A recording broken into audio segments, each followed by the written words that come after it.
Bismillahirrahmanirrahim. Assalamualaikum warahmatullahi wabarakatuh. Perkenalkan, nama saya Fatma Atin Nafisa, mahasiswa Universitas Terbuka. Di sini saya akan menjelaskan laporan kegiatan praktikum saya tentang ciri-ciri makhluk hidup dan gerak pada tumbuhan. Nah, langsung saja yang pertama makhluk hidup yaitu sapi. Sapi memiliki ciri-ciri bergerak dan bereaksi terhadap rangsang, bernafas dengan paru-paru. Sapi memerlukan makanan atau nutrisi di mana sapi memakan rumput seperti yang kita lihat pada video ini, dan berkembang biak dengan cara melahirkan atau disebut juga vivipar. Sapi adalah hewan mamalia herbivora yang memiliki 4 kaki sebagai alat gerak utamanya. Selanjutnya adalah ayam. Ayam merupakan hewan berkaki 2, disebut hewan omnivora, bernafas dengan paru-paru, mengalami pertumbuhan, berkembang biak dengan cara bertelur atau ovipar, dan memiliki paruh serta tubuh ditutupi bulu. Selanjutnya ikan. Ikan merupakan hewan vertebrata atau bertulang belakang yang hidup di air, seperti yang ada di contoh ini. Kemudian bernapas menggunakan insang, memerlukan nutrisi makanan, serta mengalami pertumbuhan dan perkembangan. Sebagai makhluk hidup, ikan beradaptasi di lingkungan air dengan bergerak menggunakan sirip dan berkembang biak dengan bertelur atau ovipar. Nah, ini adalah contoh ikannya, dapat dilihat di gambar ini. Nah, selanjutnya adalah makhluk hidup yaitu kucing yang comel ini. Kucing merupakan hewan berkaki 4, bukan 2. Mamalia karnivora yang memakan daging, bernafas dengan paru-paru, bertumbuh dari kucing kecil hingga dewasa, berkembang biak dengan melahirkan, serta menyusui anaknya. Kucing adalah salah satu hewan peliharaan paling populer yang masuk dalam famili Felidae.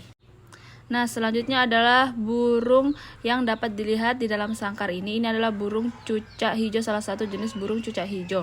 Nah, ciri-ciri burung. Burung merupakan hewan berkaki 2, memakan nutrisi. Burung mengalami pertumbuhan dari fase telur, menetas menjadi anak burung hingga dewasa, berkembang biak, dan memiliki sayap serta berbulu. Burung adalah hewan bertulang belakang atau vertebrata dari kelas Aves yang bernafas menggunakan paru-paru, dibantu kantung udara, dan berkembang biak dengan cara bertelur atau ovipar.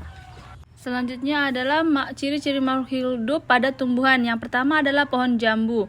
Pohon jambu makan dengan cara menyerap air dan mineral melalui akar, kemudian melakukan proses fotosintesis di daun menggunakan cahaya matahari.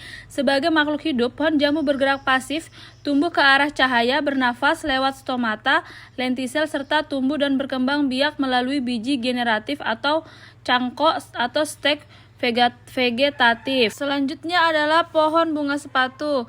Pohon ini berciri-ciri bergerak, bernafas, tumbuh, dan berkembang sebagai makhluk hidup. Tanaman ini makan atau membuat makanan sendiri dengan cara fotosintesis yang dibantu oleh klorofil.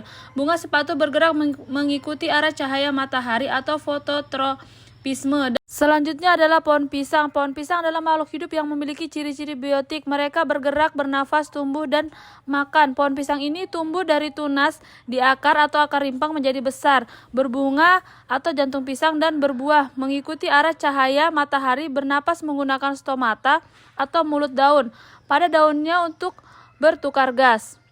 Makan dengan cara melakukan fotosintesis atau menghasilkan makanan sendiri. Selanjutnya adalah kelapa sawit. Kelapa sawit adalah makhluk hidup yang bergerak mengikuti cahaya atau fototropisme, bernapas melalui akar napas atau pneumatofor dan stomata daun, tumbuh secara primer tanpa kambium, dan makan atau memperoleh nutrisi dengan cara menyerap unsur hara makro NP melalui akar serabut serta menghasilkan energi melalui fotosintesis. Selanjutnya adalah pohon durian. Pohon durian bergerak pasif seperti bertumbuh akar menuju sumber air dan ujung batang yang tumbuh ke arah cahaya matahari, bernapas dengan melakukan respirasi melalui stomata pada daun dan lentisel di batang menggunakan oksigen untuk memecah energi. Tumbuhan durian membuat makanan sendiri autotrof melalui proses fotosintesis di daun dengan bantuan cahaya matahari, air, dan nutrisi dari tanah.